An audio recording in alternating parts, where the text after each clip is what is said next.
The 10 Commandments. Here's my problem. Why are there 10? You don't need 10. I think the list of commandments was deliberately and artificially inflated to get it up to 10.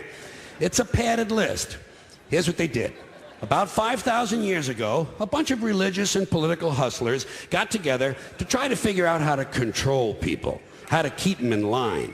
They knew people were basically stupid and would believe anything they were told, so they announced that God had given them some commandments.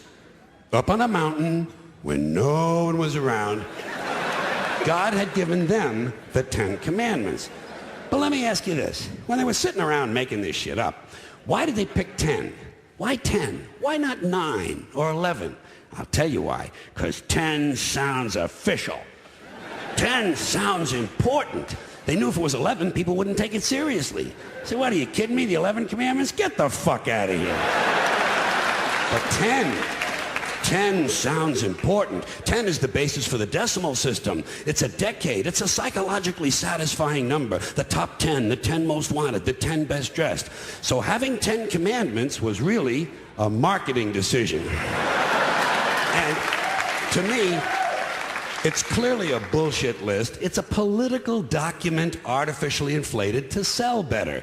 I'm going to show you how you could reduce the number of commandments and come up with a list that's a little more workable and logical. We're going to start with the first 3, and I'll use the Roman Catholic version because those are the ones I was taught as a little boy. I am the Lord thy God. Thou shalt not have strange gods before me. Thou shalt not take the name of the Lord thy God in vain. Thou shalt keep holy the Sabbath. Right off the bat, the first 3, pure bullshit.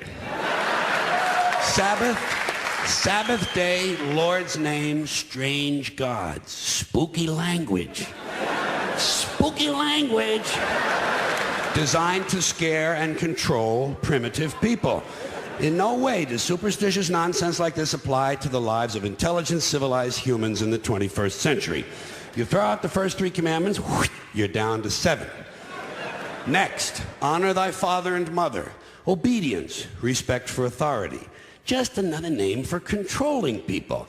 The truth is, obedience and respect should not be automatic. They should be earned. They should be based on the parent's performance. Parent's performance. All right? Some parents deserve respect. Most of them don't. Period. You're down to 6.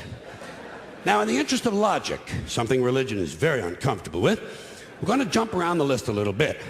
Thou shalt not steal. Thou shalt not bear false witness. Stealing and lying. Well, actually, these 2 both prohibit the same kind of behavior. Dishonesty, stealing, and lying. So you don't need 2 of them. Instead, you combine them and you call it thou shalt not be dishonest. And suddenly, you're down to 5. And as long as we're combining, I have 2 others that belong together. Thou shalt not commit adultery. Thou shalt not covet thy neighbor's wife. Once again, these 2 prohibit the same kind of behavior, in this case, marital infidelity. The difference is coveting takes place in the mind, and I don't think you should outlaw fantasizing about someone else's wife. Otherwise, what's a guy going to think about when he's waxing his carrot? But marital fidelity is a good idea, so we're going to keep the idea and call this one, thou shalt not be unfaithful. And suddenly, we're down to 4. But when you think about it, honesty and fidelity are really part of the same overall value. So in truth, you could combine the 2 honesty commandments with the 2 fidelity commandments and give them simpler language, positive language instead of negative, and call the whole thing, thou shalt always be honest and faithful, and we're down to 3. Thou shalt, they're going away fast. Thou shalt not covet thy neighbor's goods. This one is just plain fucking stupid. Coveting your neighbor's goods is what keeps the economy going. All right? Your neighbor gets a vibrator that plays "O Come All Ye Faithful." You want to get one too. Coveting creates jobs. Leave it alone. You throw out coveting and you're down to 2 now, the big honesty and fidelity commandment, and the one we haven't talked about yet, thou shalt not kill, murder, the 5th commandment. But when you think about it, religion has never really had a big problem with murder. Not really. More people have been killed in the name of God than for any other reason. All you have to do... Sure.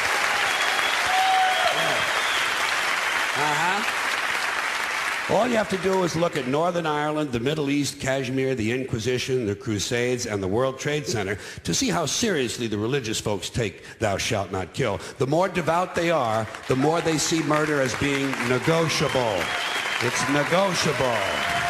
You know? It depends. It depends. It depends on who's doing the killing and who's getting killed. So, with all of this in mind, I leave you with my revised list of the 2 commandments. Thou shalt always be honest and faithful to the provider of thy nookie. And thou shalt try real hard not to kill anyone, unless, of course, they pray to a different invisible man from the one you pray to. 2 is all you need. Moses could have carried him down the hill in his fucking pocket. And if they had a list like that, I wouldn't mind those folks in Alabama putting it up on the courthouse wall. As long as they included one additional commandment, thou shalt keep thy religion to thyself. The customs.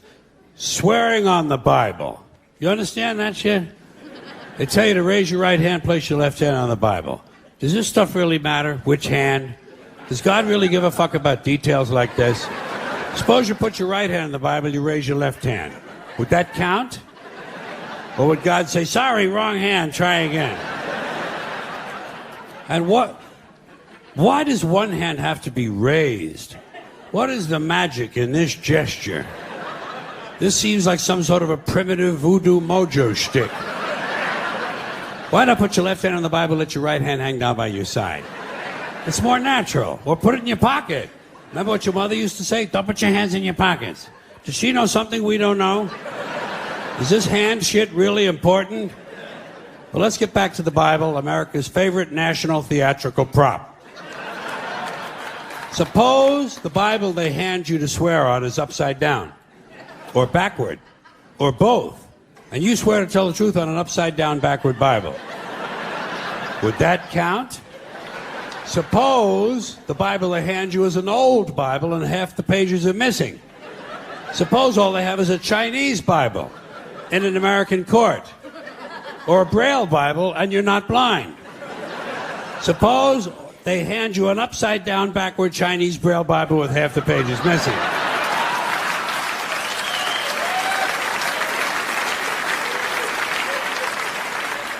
At what point does all of this stuff just break down and become just a lot of stupid shit that somebody made up? They fucking made it up, folks. It's make-believe. It's make-believe. Now, all right. Okay. Let's leave the Bible aside. We'll get back to the science fiction reading later. The more important question is, what is the big deal about swearing to God in the first place? Why does swearing to God mean you're going to tell the truth? Wouldn't affect me. If they said to me, you swear to tell the truth, the whole truth, and nothing but the truth, so help you God, I'd say, yeah. I'll tell you about as much truth as the people who wrote that fucking Bible. How do you like that? Huh?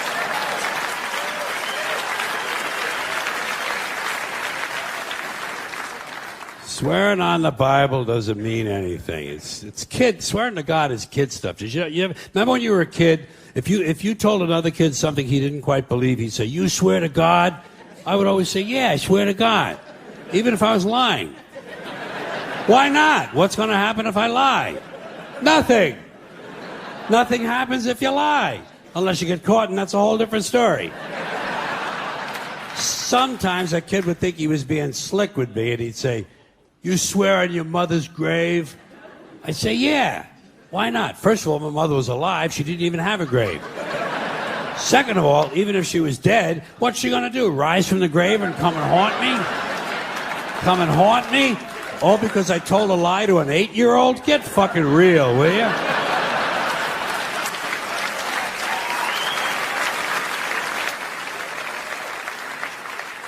Sometimes I would say, I swear on my mother's tits. Kids are impressed with things like that. I mean, I don't care about my mother's tits either. I don't care if they fell off. Fuck her. Not my problem. They're your tits, Ma. You keep an eye on them.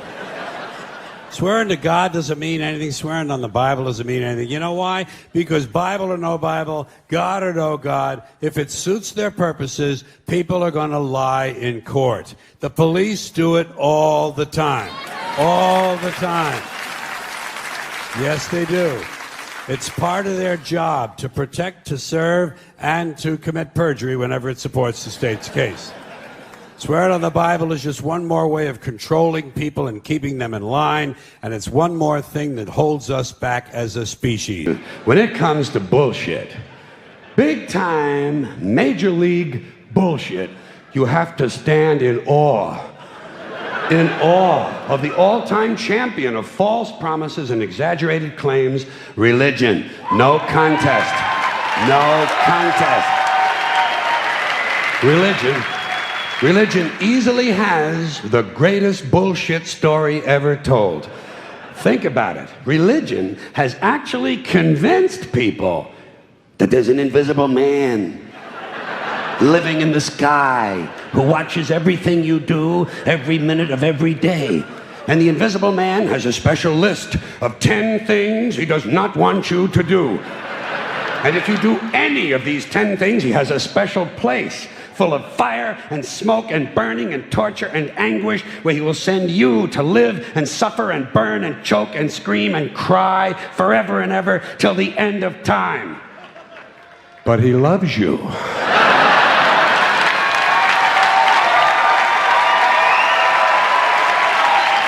He loves you. He loves you, and he needs money. He always needs money.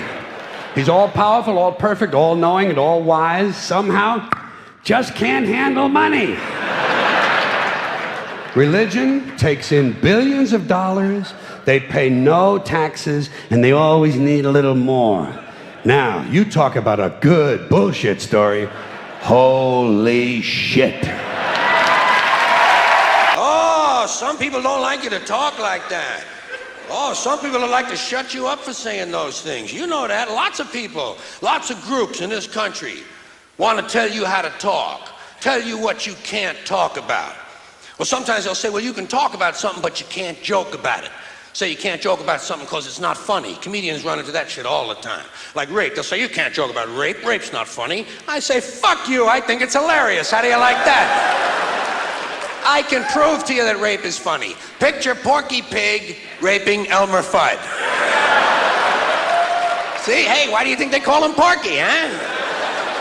I know what you're going to say. Elmer was asking for it. Elmer was coming on to Porky. Porky couldn't help himself. He got a hard on. He got horny. He lost control. He went out of his mind. A lot of men talk like that. A lot of men think that way. They think it's the woman's fault. They like to blame the rape on the woman. Say, hey, she had it coming. She was wearing a short skirt. These guys think women ought to go to prison for being cock teasers. Don't seem fair to me. Don't seem right. But you can joke about it. I believe you can joke about anything. It all depends on how you construct the joke. What the exaggeration is. What the exaggeration is. Because every joke needs one exaggeration. Every joke needs one thing to be way out of proportion.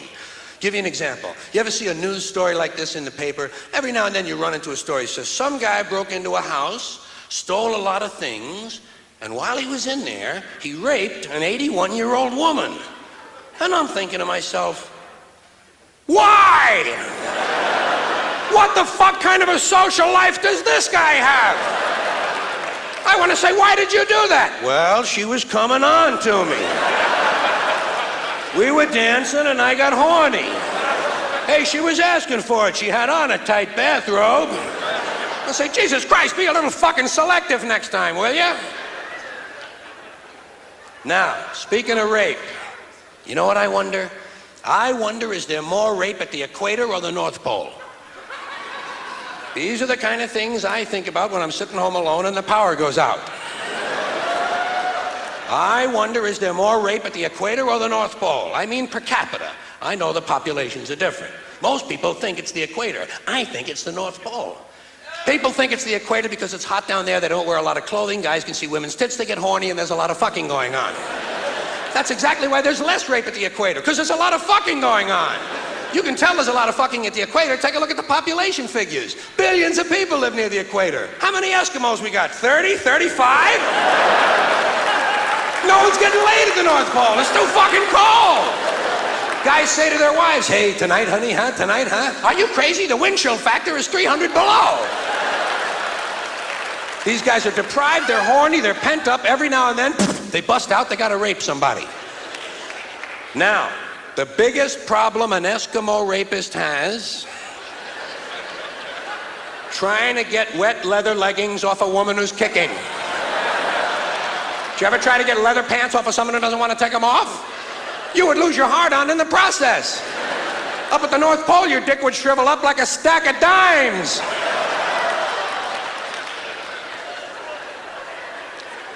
That's another thing I wonder. I wonder, does a rapist have a heart-on when he leaves the house in the morning? Or does he develop it during the day while he's walking around looking for somebody? These are the kind of thoughts that kept me out of the really good schools. Now I probably got the feminists all pissed off at me because I'm joking about rape. Feminists want to control your language. Feminists want to tell you how to talk. And they're not alone. They're not alone. I'm not picking on the feminists. They got a lot of company in this country. There's a lot of groups, a lot of institutions in this country want to control your language. Tell you what you can say and what you can't say. Government wants to tell you some things you can't say because they're against the law. Or you can't say this because it's against the regulation. Or here's something you can't say because it's a secret. You can't tell him that because he's not cleared to know that. Government wants to control information and control language because that's the way you control thought. And basically that's the game they're in. Same with religion. Religion is nothing but mind control. Religion is just trying to control your mind, control your thoughts. So they're going to tell you some things you shouldn't say because they're sins. And besides telling you things you shouldn't say, religion's going to suggest to you some things you ought to be saying. Here's something you ought to say first thing when you wake up in the morning. Here's something you ought to say just before you go to sleep at night. Here's something we always say on the third Wednesday in April after the first full moon in spring at 4 o'clock when the bells ring. Religion is always suggesting things you ought to be saying. Same with political groups of all kinds. Political activists, anti-bias groups, special interest groups are going to suggest the correct political vocabulary, the way you ought to be saying things, and that's where the feminists come in. Now, as I said, I got nothing against the feminists. In fact, I happen to agree with most of the feminist philosophy I have read. I agree, for instance, that for the most part, men are vain, ignorant, greedy, brutal assholes who've just about ruined this planet, who've just about ruined this planet because they're afraid someone might have a bigger dick out there somewhere. Men are basically insecure about the size of their dicks, and so they go to war over it. You don't have to be a political scientist or a history major to see the bigger dick foreign policy theory at work. It goes something like this. What? They have bigger dicks? Bomb them! And of course, the bombs and the bullets and the rockets are all shaped like dicks. I don't understand that part of it, but it is part of the equation. So I agree with that abstract, that males have pushed a technology that just about has this planet in a stranglehold. Mother Earth, raped again. Guess who? Hey, she was asking for it. I also happen to like it when feminists attack these fat-ass housewives who think there's nothing more to life than sitting home on the telephone, drinking coffee, watching TV, and pumping out a baby every 9 months.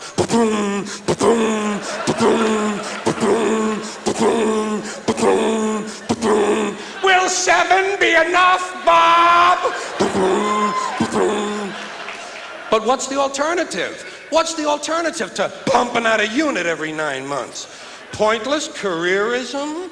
Pointless careerism? Putting on a man-tailored suit with shoulder pads and imitating all the worst behavior of men? This is the noblest thing that women can think of? To take a job in a criminal corporation that's poisoning the environment and robbing customers out of their money? This is the worthiest thing they can think of. Isn't there something nobler they could do to be helping this planet heal? You don't hear much about that from these middle-class women. I've noticed that most of these feminists are white middle-class women. They don't give a shit about black women's problems. They don't care about Latino women. All they're interested in is their own reproductive freedom and their pocketbooks. But when it comes to changing the language, I think they make some good points. because we do think in language. And so the quality of our thoughts and ideas can only be as good as the quality of our language. So maybe some of this patriarchal shit ought to go away. I think spokesman ought to be spokesperson. I think chairman ought to be chairperson. I think mankind ought to be humankind. But they take it too far. They take themselves too seriously. They exaggerate. They want me to call that thing in the street a person-hole cover. I think that's taking it a little bit too far. What would you call a ladies' man? A person's person? That would make a he-man an it person. Little kids would be afraid of the boogie person. They'd look up in the sky and see the person in the moon. Guys would say, come back here and fight like a person, and we'd all sing for It's a Jolly Good Person. That's the kind of thing you would hear on Late Night with David Letterperson. You know what I mean?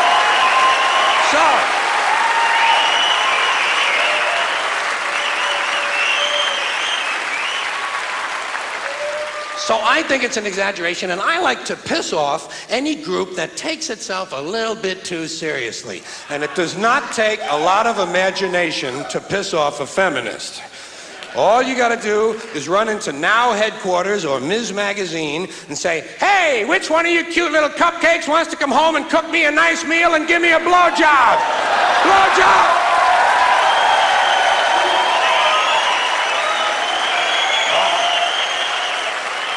Oh, that pisses them off. You want to piss off a feminist? Call her a cum catcher. That'll get her attention. Ah, don't act disgusted. Don't act disgusted. Half of you are going to go home and go down on each other tonight, remember? If you're willing to swallow cum, let's not make believe something I said was disgusting, okay? Huh? I like people, but I like them in short bursts. I don't like people for extended periods of time. I'm all right with them for a little while, but once you get up past around minute and a half, I got to get the fuck out of there. And my reason is for one that you may share, possibly. I have a very low tolerance level for stupid bullshit. That's all. Stupid bullshit. You know? And everyone wants to tell you their stupid bullshit. And a lot of them don't know when to stop talking. You ever run into that guy? Doesn't know when to stop talking, just continues running at the mouth like verbal diarrhea. Don't know when the conversation's over. Stupid, trivial shit you don't care anything about. Things you're not even remotely interested in. Did I tell you about my mom and dad? Well, my mom and dad went on vacation down to Mammoth Cave, Kentucky. This is about 6 years ago, I think. Seemed like it was about 6 years ago. 6 or 7, possibly 7, could be. Yeah. Somewhere in there, 6, 7, more than 6, less than 7. Let's call it 6.5. So my mom and dad went on vacation to Mammoth Cave, Kentucky, and my dad found a big rock. What he thought was a big rock, turns out it was a dinosaur turd.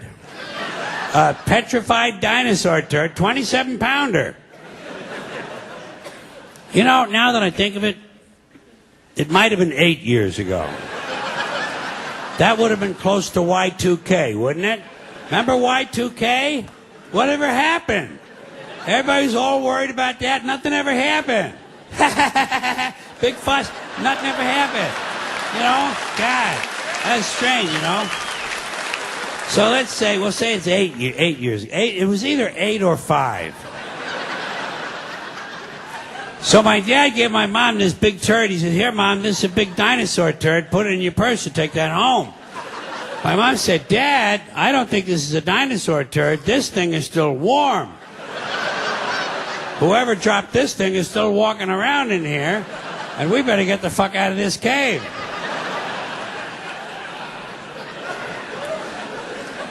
Nine years ago. 9. I know it was 9 because my wife was pregnant with our first boy, Mahmoud ibn El Said ben Salam. And he's 10 now. Or is he? He's 11. Maybe he's 11. He's either 11 or 5. And while all this is going on, you're searching through your mind for something diplomatic and tactful and graceful that you can say to help end the conversation. And all I can ever come up with is, blow it out your ass! Blow it out your ass. Blow it out your ass. Blow it out your ass. Blow it out your ass. And the greatest arrogance of all, save the planet. What? Are these fucking people kidding me? Save the planet? We don't even know how to take care of ourselves yet. We haven't learned how to care for one another. We're gonna save the fucking planet? I'm getting tired of that shit. Tired of that shit. Tired. I'm tired of fucking Earth Day. I'm tired of these self-righteous environmentalists, these white bourgeois liberals who think the only thing wrong with this country is there aren't enough bicycle paths. People trying to make the world safe for their Volvos. Besides, environmentalists don't give a shit about the planet. They don't care about the planet. Not in the abstract, they don't. Not in the abstract, they don't. You know what they're interested in? A clean place to live. Their own habitat. They're worried that someday in the future they might be personally inconvenienced. Narrow, unenlightened self-interest doesn't impress me. Besides, there is nothing wrong with the planet. Nothing wrong with the planet. The planet is fine. The people are fucked. Difference. The planet is fine.